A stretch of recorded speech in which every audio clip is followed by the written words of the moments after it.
Chapter 6. Night in Training.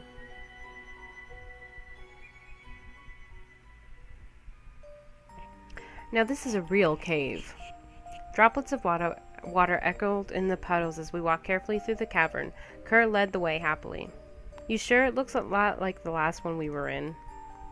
Are you kidding? There's more tunnels, its sediments are mostly limestone, and the roof is higher. Of course. Leave it to an earth dragon to know his surroundings. I like underwater caves. They make great layers. The numerous branching tunnels made me nervous, but my companions seemed unfazed by it all. I don't get it. It's like you know where you're going. Dragon intuition? Kerr groaned, and Ilmari shot me a penitent look. We actually came here earlier, thanks to a Heavenkind's help. So much for that promise not to wander off. I'm sorry. I know, but Kerr was determined, and I didn't want to let him out of my sight. However, Master Bedos wishes for him to be accompanied by a Heavenkind at each altar to prove he's not going straight from one cave to the other. And not just any Heavenkind, but one that's been there with him the whole time. Wouldn't your word be good enough, Ilmari? You're overseeing the whole thing. No. It sounds like you have no influence here. Something like that. I arched an eyebrow dubiously, but before I could question further, Kerr announced that we had arrived. There was a small carved statue of an earth dragon set on a block. Kerr gestured accusingly at it before turning to me. Do they even try to make impressive ones?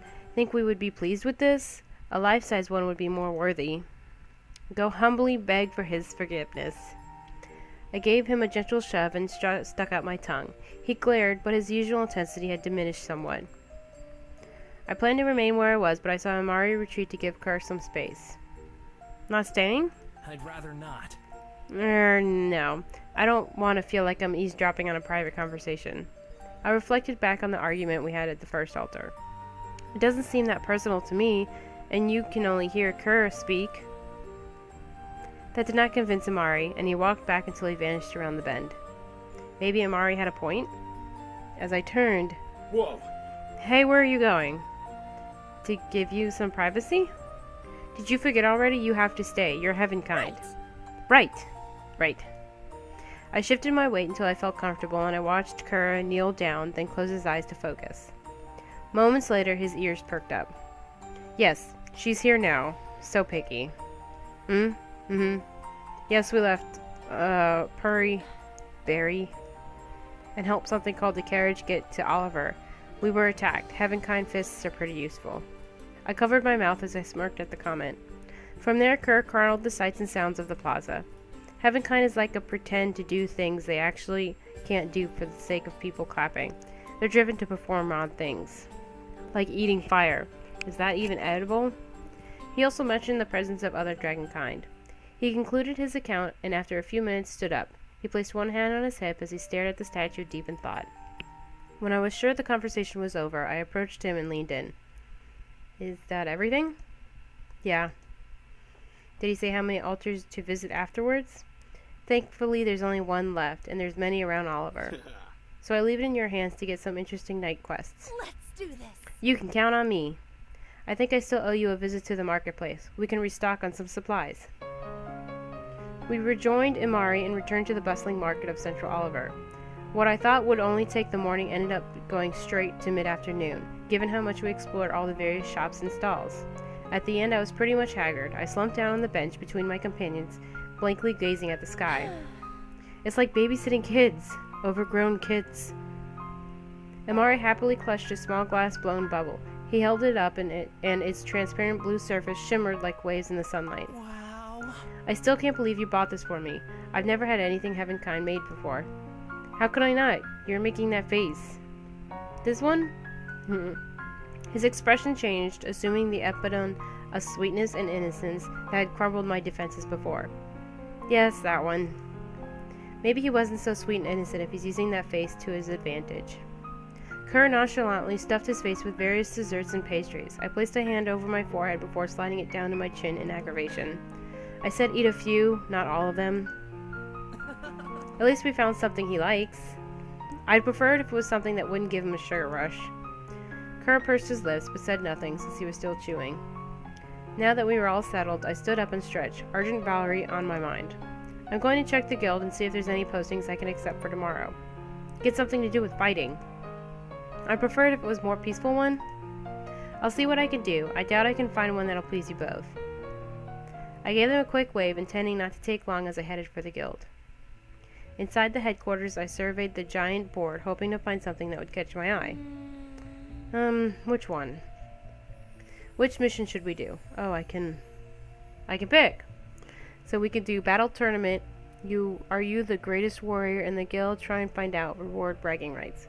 Go fishing. Sapphire salmon are in the season. However, my back is sore and I'm unable to fish. Can you catch 3 for me? Reward is 75 coins.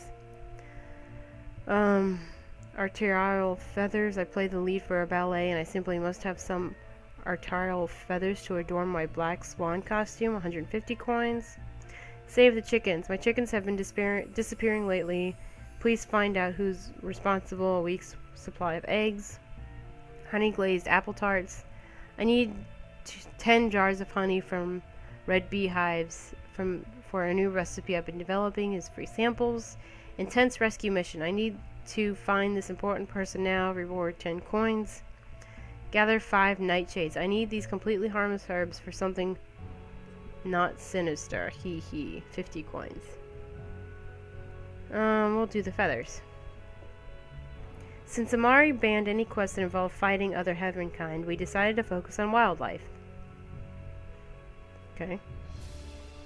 After that rather embarrassing encounter with the arterial back when I couldn't even walk, I decided to get my revenge. It was so bizarre fighting an animal that could usually be crushed under my claws, and not immediately eating it after. Punching it out in midair was oddly satisfying, though, and even Aura and Ilmari could only stand and gawk, or shake their heads.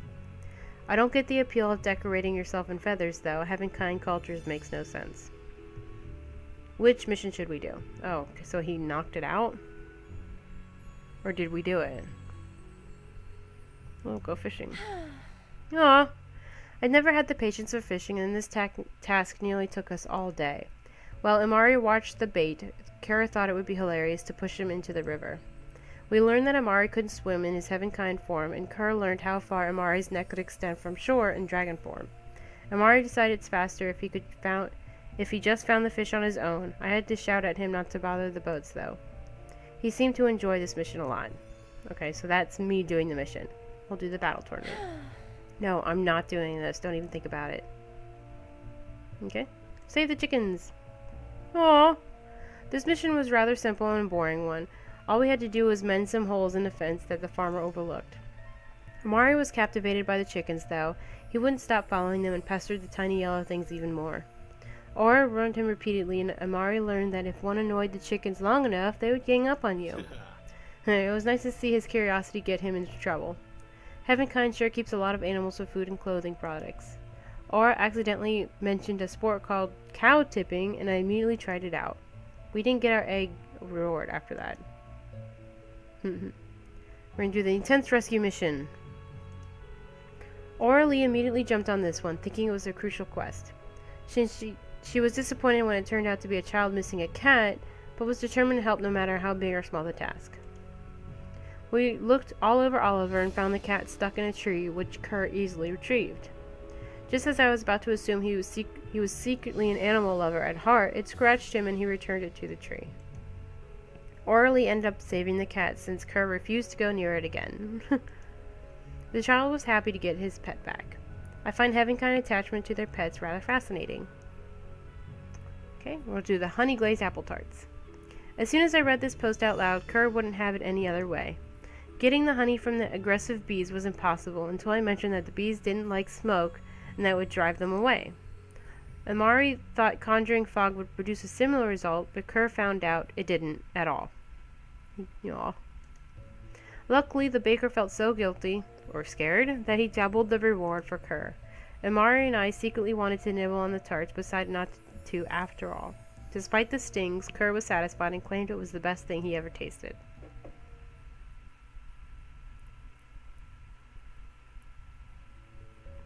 Once again, I scanned the bulletin board, sighing longly as I gazed at the job postings that only accepted true knights. I rubbed my badge, clearly labeled KIT, Knight in Training, wishing it was the official one. Well, I can't dwell on it now. I need to do a number of missions before they consider me. In the corner of the guild was a group of knights talking quietly amongst themselves. One of them looked at me before he averted his eyes. The girl beside him giggled. Kerr, who stood beside me, glared daggers at the group, gritting his teeth menacingly. What are you doing? Stop that. He barked and averted his gaze, but said nothing. His ears twitched. Stay focused. There's a patrol one. Are you up for a nice long walk outside the city? I guess. Or I can ask Ilmari. However, I think he wants to observe the glassblowers again. Leave it to me. I'll go. Thanks. I handled the job posting to the receptionist, who detailed the route and gave me a small map. It's more of a training exercise than a real patrol, but it's something at least. I rejoined Kerr, and we exited the bustling city of Oliver, entering the long, sprawling farmland that extended beyond it. There was a well-worn path, so the map was hardly needed. Kerr and I walked side by side, talking in the scenery. Almost all of the leaves were now a vivid fire of yellow, red, and orange. I can't believe it was summer when we left Barry. So much has happened, don't you think?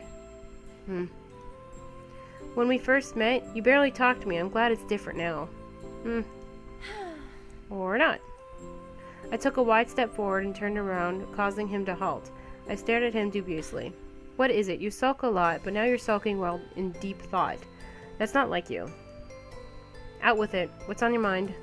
Look, How do you handle it? Handle what? What people have been saying about you. Well, I don't hear it directly a lot. You have better hearing than I do. They say you've used your mother's name to get where you are, that you're nothing like her, and that you'll never live up to Thank you, Kerr. I really needed to be reminded. What made you want to walk the same path she did anyway? Why do you want to become a knight so badly? Finally, the question both boys had avoided asking me directly. I inhaled deeply as I prepared my meaningful and profound answer. Well, you see, knights are so cool. They have swords and shiny armor and stuff, and everyone looks up to them. They always do the honorable thing, right wrongs, and stop evil in its tracks, and they help people with their problems. They fight off all kinds of monsters, slay dragons, and... Wait, what? And rescue fair maidens and lads in distress, who... about that last part, where... fall in love with knights, and the knights sigh and go, I'm sorry, but my heart belongs to the path of justice and righteousness. Oh, Lady Knight, they cry, then take my rose as a symbol of... I get it. See? I practically bounced on my heels, gazing up at Kerr elatedly. That's why I want to become one so bad. Aren't you doing most of that already? Well, besides slaying dragons and leaving behind a trail of broken hearts. I guess so, but I want a title too. I want it to be official, recognized by the Sun and Moon Council. What about you? Aren't there any dreams you're chasing? You seem like a free-spirited type. That's because I am. He stretched his arms up and sat back on the grass. At first I was going to chide him for taking a break during a patrol, but I decided a few minutes of rest was acceptable. I sat next to him. I'm not up for this knowledge keeper business. I hate it, but my master insists. Knowledge keeper? Really? You spent all this time with us and still know nothing about Dragonkind? Hey, you never tell me stuff, and Ilmari... Well, you know Ilmari. I always go back to Heavenkind talk. Dragons have a long history, and we record everything orally.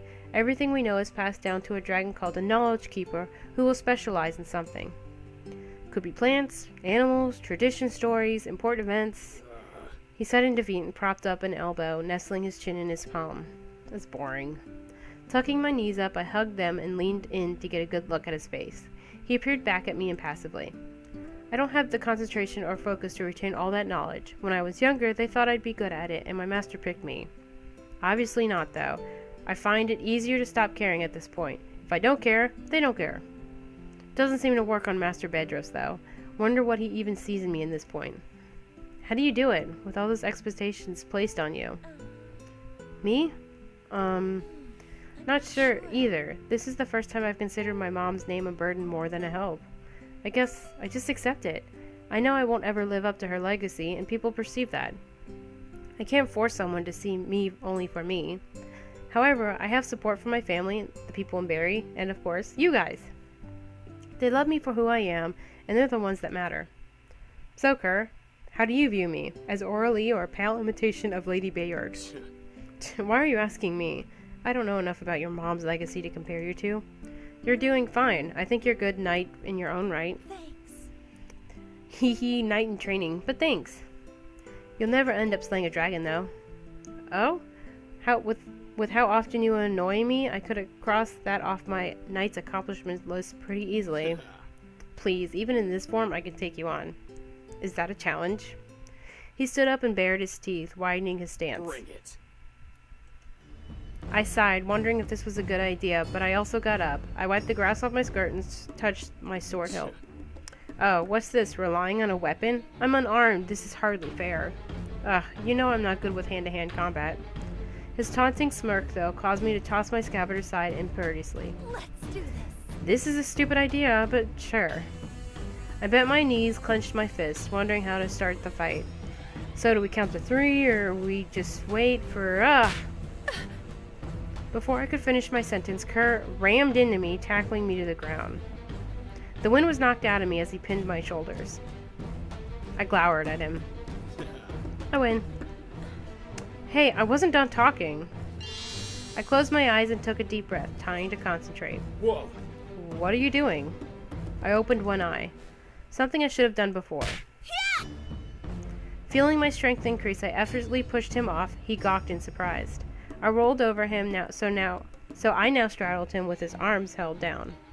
I smirked furiously. They did it! Too easy! Back! Another tussle and he loomed over me again, his long hair grazing my cheek. Bring it. If I was in my true form, you would have been crushed under my foot. Ugh. I wrestled him, slamming him down so I was on top again. Even in your dragon form, if I had my sword, I would have skewered you a dozen times. Please, it'll feel like splinters. Hey, splinters hurt a lot. Have you ever gotten— Whoa! We rotated again, and this time he pinned my wrists. Unable to wriggle out of his grip, I sighed and rested my head on the grass as my little focus spell faded. If Kerr's body was that of a normal heavenkind, I would have stood a better chance. You win, only because I wasn't allowed to use my sword. Right. Whatever makes you sleep soundly at night. His grasp on me loosened, but he did not budge. Instead, his eyes examined me intensely before lingering over my neck. He inched closer, and I panicked, shaking my head frantically. Wait, don't take a bite out of me. I already said you won. I struggled, and he hastily let go, rolling off me. That was invading some serious personal space there. What did my mom tell me to do when men got that close to me? Wait, I wouldn't have my sword on me, so her advice would have been useless. I rubbed my neck self-consciously as I sat up, while Kerr angled his body away. After retrieving my scabbard, I noticed that Kerr paced around impatiently. I agree we rested enough. Let's finish this patrol and go home. Kerr? Yeah, sure. He rubbed his forehead as if contemplating something. I didn't comment since I knew he would insist it was nothing and refused to answer. Instead, I gave him a friendly slap on the shoulder to help him focus on the task ahead. Right. Then let's go. You can tell your master that heavenkind like long pointless walks afterwards. He mustered a weak smile but said nothing. We finished the patrol and I reported to the receptionist. Kerr remained tactium the whole time and barely said a word when we parted. I wonder if it was something I said, or maybe he finds patrols utterly boring.